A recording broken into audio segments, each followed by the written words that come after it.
Good morning, everyone. It is Friday, January the 8th, 2021. It is currently 11:33 a.m. Central Time, and I'm here at Victory Baptist Church, and I'm here to talk to you about a new TV series. All right, and I'm going to approach this TV series in the following way. This is the way I'm going to kind of structure this episode. First, I'm going to describe for you, before I give you any information, before I even give you the name of the TV series. Now, obviously, if you see the title of this episode, you know what we're going to be talking about. But I'm going to do this because I just want to describe the opening scene. I'm going to describe what I will call the opening title sequence. In other words, this is a sequence you're going to see every time you watch an episode of this series. It's going to show every single time, and it's kind of like that title sequence and all of because it's very powerful what they do in kind of their title opening sequence here. So we're going to talk about the opening scene of the show, and then we're going to talk about the title sequence for the show. Then we're going to consider a news article about the show. And then, I think that'll be pretty much it. We may throw in some other ideas, right? So here's what happened. Last night, I'm like, you know what? I've been waiting to watch the first episode of this series. I've seen some news articles about it. I've tried to avoid reading any news articles about it. I've tried to avoid reading any reviews about it because I hate that because it starts. The more you read about a show or a movie or an album before you watch, listen, or even a book before you read it, it starts giving you a certain way to think about it. And it can really, I think,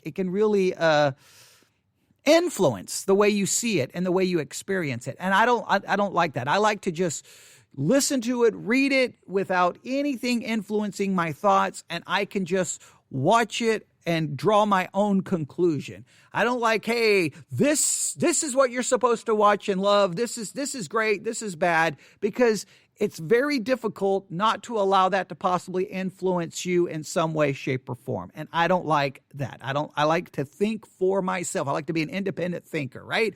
That's what gets me in trouble so much, okay? So I don't like to be influenced. So I knew that this show is getting there's a lot of discussion going on about it. So I'm like, I better just watch at least the beginning of it. So this was my goal last night. Watch the opening scene. I was not prepared for kind of their opening title sequence. I wasn't really prepared for that. I didn't see that coming because usually that's kind of, you're like, oh, that's interesting. Oh, I like the music. Oh, I like maybe a few of some of the graphics that they use, but you don't really think a lot about that. But this was powerful. And in fact, some people walked into the room when that title sequence was going, and they just stopped and were like, whoa, what is this? And I'm like, is this new show on HBO Max? And they were like, really? And I'm like, yeah. So we're going to talk about it. So let's start with the opening scene. All right. The opening scene begins in it's a city. There's a lot of people, pedestrians walking, cars going by, and you see an older gentleman walking. Now, when you look at the older gentleman, he doesn't look threatening. He doesn't really come across to me as ominous. He doesn't look intimidating. And he walks, it appears, into a bank. All right. And immediately he lifts up a gun and starts shooting people. It's a pistol. He starts shooting people, and it's violent. So you just need to be prepared for that. So immediately this tells me this show is going to utilize violence in its storytelling. If this person is using violence, obviously coming into a bank, obviously about to take something, then obviously whoever comes against who this person is and whatever he's doing, there's going to be violence utilized. So clearly, violence is going to be a part of the storytelling. So the man starts shooting people. All right. And something you really need to pay attention as you're looking at this man. He's wearing a necklace, all right? This man who pulled up the gun and started shooting. I should have said that at the beginning because that's one of the things you may notice, you may not notice, but you need to pay attention to the necklace he's wearing because it's kind of a weird looking necklace. It looks like just kind of like a ball of metal right there. Like it hangs down. It's like there on his chest, and just remember that necklace. We'll come back to it in a moment. So here's this older gentleman, not very intimidating. You wouldn't think much about him if you saw him in the street. He walks into a bank. He's wearing this necklace. He immediately lifts up a gun, starts shooting people. Boom, boom, starts shooting people. It's very violent, okay? And so you're like, okay, this is crazy. A robbery is underway. That's immediately what you think. Oh, this man's going to rob a bank. Okay, how is this going to play out? And considering this is the opening scene of the TV show, of this TV series, how is this going to play out? So he continues to walk in. He continues to shoot security guards and shoot people, and then some security guards shoot him. But here's the crazy thing. Yes, you can see the wound. You can see the blood coming out, but he just keeps walking. He kind of takes a step back, but he keeps walking. He doesn't fall down. So you're thinking, okay, is this guy on drugs? Like, what's going on? He continues on. He gets shot again. He doesn't stop. He continues on. He shoots the people who are shooting him. There's death. There's violence. And he finally walks into where they have the safety deposit box. And he has a device, an explosive device that he sits on. He places on one of the security deposit boxes. It explodes. It opens up the box. He pulls it out. Inside the box, you can see there's cash, there's documents, and he lifts up what appears to be like an ancient manuscript that is preserved. And he kind of looks at the manuscript, and you're like, wait, did he break in to steal a manuscript? It appears, and I only watched this once, so this is I'm just giving you my retelling of the scene, only watching it one time. I did not go back and do any deep analysis. I watched it one time and immediately stopped, okay? So he looks at the manuscript, and from my memory, it doesn't appear that he takes any of the money, any of the documents. It doesn't appear he takes any of that. And it doesn't appear he seems somewhat interested in the manuscript, but it just seems like he wasn't really looking for that. And then he reaches into the back of the safety deposit box and he finds one coin. It looks like silver coin, right? And that's what he takes. He immediately turns around, starts walking back through the bank, shooting people. There's all these guards that are waiting for him when he comes out. They start shooting. He steps back. You're like, okay, he's going to finally go down. No, he just walks right past them, shoots some more people. He walks out into the street. There's a black car that pulls over. He gets into the back seat. Now, as soon as he gets into the back seat, you notice that the seat is covered in some kind of plastic.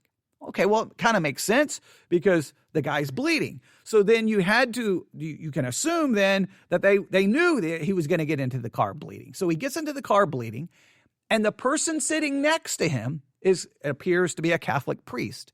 But he is creepy looking. He's wearing these black shades. It almost looks like he has some kind of makeup on. It's weird. So immediately you realize, wait a minute, okay, this show's going to contain violence. Clearly now it's got a religious element to it. There's a priest, and clearly the priest is a part of this. This man just walked in and killed people. So you're going to have the kind of corruption, the religious corruption, the corrupt religious person in it. Okay, that's not very unique. I mean, that's been done a million times, but okay.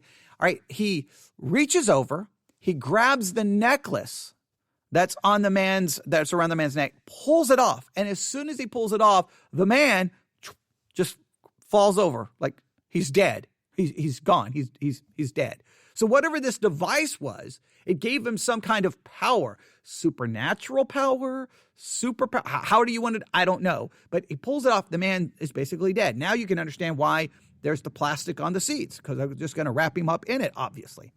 He then pries the man's hand open. He takes the coin. He looks at the coin, and there's almost like this sense of satisfaction, like, okay, this is what we've been looking for, this coin, right? A coin. And immediately, if I remember correctly, the scene goes black, and then there's this opening sequence, this opening title sequence. And the thing that's going to immediately get your attention from this opening sequence is immediately you see, well, the person of Jesus Christ, and he's carrying the cross, and he's bleeding. He's been beat. You see him whipping him with the whip, and you're like, whoa, what is going on? You see them drop the cross into the ground. He's hanging on. You see them driving the nail through his hands. It's very graphic, very bloody. Blood comes out. They put the nail through his hands. They drop the cross into the hole there in the ground. He's got the crown of thorns on his head. He's bloody. It's horrible. And you see, they show Judas being given 30, the 30 pieces of silver. They have him, the 30 coins. You see him in the bag. You see Judas looking up at Christ on the cross. Now, of course, not all of this is completely biblical in the way they're doing so, but they're trying to bring all of these images together to tell you that clearly this show has something to do with Christ and Judas and this bag of coins that he was handed. And you see Judas running, and it's all done in a very dramatic way.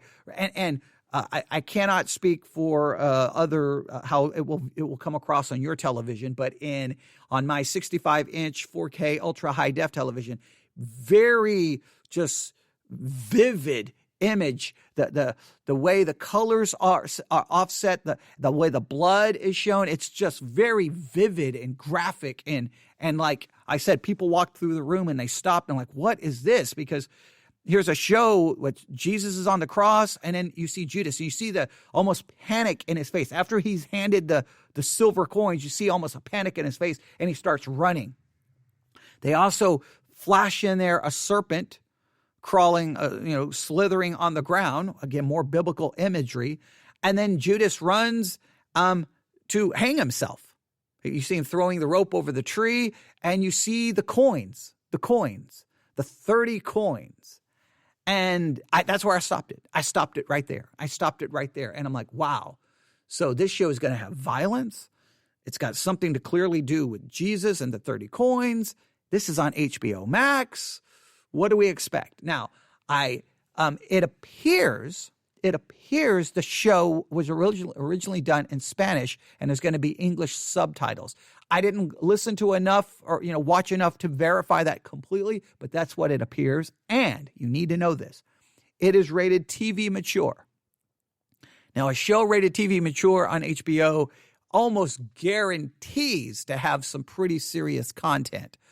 So you just need to be aware of it. The reason I'm telling you about it is because of all of the religious imagery in it. I mean, this is on HBO Max. I mean, come on. All kinds of people are subscribing to HBO Max right now. So a lot of people are going to watch this. And as I've always said, whenever the popular culture takes religious ideas and throws them on the screen, a lot of times what Christians do is we analyze it to critique it. Well, that's not the way it happened. That's not the way it happened. That's not the way it happened. That's not the way it happened. And yes, there's times we have to correct that. But I've always viewed it as, you want to talk about some things that, come from the scriptures? Let's talk about it. Like, instead of just correcting it, use it as an opportunity to get into a spiritual discussion. So if you know friends on Facebook or social media or at work who are not necessarily Christians or go to church, but all of a sudden they're talking about a show where it shows Jesus being crucified, then let them talk and see what do you think about that? What do you think about that? Ask questions, and you're possibly being handed an opportunity to engage in spiritual dialogue. What I think we're going to get is probably a lot of people criticizing it. I always look for, you want to use spiritual content? By all means, use it. Use it any way you want. Tell the story any way you want, because I'm going to utilize it as an opportunity to discuss these things. I don't know how well received the show is going to be. I have not read any of the reviews. I just saw a review a second ago saying, should you skip it or watch it? I mean, if you're paying for the streaming service, just watch just watch it. You're paying for it, so just watch it. But so you can draw your own conclusion. I just want to warn you, TV mature. If you and you probably already are aware of that kind of content if you have a subscription to HBO Max. A lot of people who may not normally have a subscription to HBO are getting a subscription to HBO Max because, if you're not aware, what they've decided to do is all the movies made by Warner Brothers, they are going to have them debut in the movie theater, and at the very same time they're debuting on HBO Max. The first movie was Wonder Woman, 1984, was the first one to do that. And the next one comes out January 29th, and it has Denzel Washington in it. That'll be the next movie that'll debut in the theaters, and on the very same day on HBO Max with no additional fee. Your subscription fee is getting these brand new movies that are showing up in the theater. You're getting them the same day. So a lot of people who never would get HBO are getting it because they want to be able to watch these new movies the second they come out. The second they hit the theater, I can watch it. And a lot of people got it for the Wonder Woman movie. So that means a lot of people are going to see it. A lot of people are going to look at this and go, what is all of this? I got Jesus. I got a man killing people. It looks like a crazy, corrupt Catholic priest. How do I interpret all of this? You just need to be aware that it's out there. And what I'm going to do, and obviously as I continue to watch it, if I feel that there's something of great significance, I will definitely turn on the microphone and tell you. But I wanted to at least I kind of wanted to just give that basic start of it without giving away too much, and then so that you can be aware that it's out there. Here's how a Christian site is reporting on it, right? Because I saw this and I grabbed it. Let me see. Did I save it? Yes, right here. This is from the Christian Post. All right? And when was this published? January the 6th. So not too long ago, all right? Today's January the 8th, just a couple of days ago. All right, so here, and I'm looking. Okay, I'm just looking at all the articles around it, dealing with all kinds of things. But okay, all right, I'll get distracted and want to start reading. Let's just look at every article here. Okay, here's their headline: HBO premieres bizarre new thriller about coins used to betray Jesus Christ. That's how they describe it. HBO premieres bizarre new thriller about coins used to betray Jesus Christ. Let's see how they handle this. HBO's latest international production, 30 Coins, premiered this week, and the Spanish-language horror series, please note Spanish language, I'm assuming it's going to be English subtitles, that's what I thought, and they give us the name of the director, is an immersion of religion and darkness that terrorizes a remote town of Spain. All right, so it's an immersion of religion and darkness that terrorizes the remote town of Spain. And I know Christians get very like, oh, they're going to make religion look bad. They're going to make religion look bad. Look, we make it look bad enough. Okay, but for a lot of our own failures and our own mistakes, I don't really worry about how the world's going to make us look bad. What I do is, you want to talk about religion? You want to talk about Jesus Christ? You want to talk about his betrayal? You want to talk about the 30 coins? You want to talk about Judas? By all means, talk away. Bring these things to the forefront of the minds of people who may never even think about these things, haven't been in church ever in their life. And then if I come across these people, I can say, let's talk about it. Let's talk about it. Hey, you want to grab a Bible and look at the story for yourself? You can use it to your advantage, all right? It says the 8-episode drama series, so up here says going to only be 8 episodes, follows a Catholic priest who, now this is interesting. Okay, so this 8-episode drama follows a Catholic priest who's an exorcist, boxer, an ex-convict who is exiled by the church to be the priest of a remote town in Spain. So this priest is an exorcist, a boxer, and an ex-convict who is exiled by the church. He got in trouble with the church somehow, and he's sent to a remote town in Spain. Basically, hey, you go there, and well, then we can just forget that you even exist. That seems to be the idea. As his past and old enemies come back to haunt him, strange things begin to happen. An unlikely task force forms as the mayor and local vet seek the truth, while reality is distorted by a cursed coin, which is at the heart of a, drumroll please, global conspiracy. Oh, wow. So we got global conspiracy. We got a exiled Catholic priest who's an exorcist, an ex-convict, and a boxer. We've got his past coming. We've got a cursed coin. We've got Judas. We've got it all thrown together in this horror TV series, drama series on HBO Max. It gives us the names of the people who wrote it. It says the series, this is very interesting, the series highlights occult practices.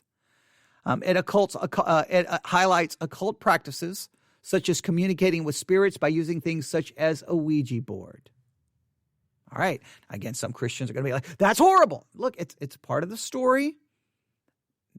You know, you have to just interpret the narrative and draw your own conclusions, but you need to be aware that this is out there. It was shot in Rome, Paris, New York, and Jerusalem, and Geneva, and throughout Spain. So it was shot in a number of locations: Rome, Paris, New York, Jerusalem, Geneva, and throughout Spain. 30 Coins features frightening sci-fi creatures. The plot follows a theme that no one can be trusted as they try to uncover more information about Judas's dirty money. The series is inspired by Matthew 26:15, where before the Last Supper, Judas goes to the chief priest and agrees to hand over Jesus in exchange for 30 silver coins. However, this is not a Christian series. Well, really? Okay, I wouldn't have. I didn't think that HBO would be like, hey, we're going to have a Christian series. Okay, I didn't think it was, but okay. So they want us to know that. Let's see here. 30 Coins was world premiered at the Venice Film Festival. According to a review, the Daily Beast, the show contains possession and exorcism, witches, resurrections, suicide and murder, red-clad cardinals, and the Pope himself. The review said that the 30 Coins revolves around a secret Catholic cult and who covet Judas's 30 coins because they believe any items that cause Christ pain contains immense spiritual power. So it's the church, a group of those within the church who want power, who seek power. Well, I could draw all kinds of analogies from that and the modern Christian church wanting political power. There are no comments under the article, so no one had. I figured there would be like, this is evil, repent. Okay, I understand that. No one is saying that, hey, this is where you go to get spiritual truth. No one is saying this is the series you go to get your theology, but this is a series bringing theological ideas to the popular culture. Is it misguided and probably not going to be accurate? Well, I mean, what do you expect? I don't expect it to be either. I don't get upset when the world gets theology wrong. Why? I get upset when the pulpit gets theology wrong. I get upset when the Christian church gets theology wrong. Okay? I get upset when they want to, Jeremiah 29:11 and try to tell you that that's for you when it's for people who are in Babylonian captivity. I get upset about those kinds of things. So there you have it. There it is, 30 Coins, currently streaming on HBO Max. 8-part series. Yes, an 8-part series. And I think the first 2 episodes are currently available. I don't know when the third one may have dropped today. So I have not finished any of them, and I didn't want to. I just wanted to give you that very first impression of that opening scene. You've got shooting, you have violence, a man being shot who clearly doesn't die. Then the necklace around his neck is pulled off. He drops dead. And the priest takes the coin, and that's what they want. And then you get this crazy opening sequence showing Jesus being crucified, being betrayed, Judas hanging himself, 30 coins. It's a very dramatic opening. It's a very dramatic opening there. And, of course, Catholicism is going to be all over this thing, clearly. It's going to have the influence of Catholicism all over it. It's got a Catholic cult, cardinals, the Pope, all of this. And so who knows? Will it be well received? I don't know. I haven't tried to read any of the reviews about it, but it deals with theology. And this is Theology Central, and I want you to be aware of it. If you have seen any of it, let me know what you think. If you have any interpretations of its message, let me know what you think. I love to analyze shows and figure it out. I've got a friend in Nebraska. I know he's going to be watching it, and he'll probably give me his thoughts on it as well. And maybe we'll come back to it. Maybe we'll never talk about it ever again. But I at least wanted you to be aware of it since now some Christian publications are picking it up. There you have it. Give me your thoughts. newsif at yahoo.com. newsif at yahoo.com. God bless.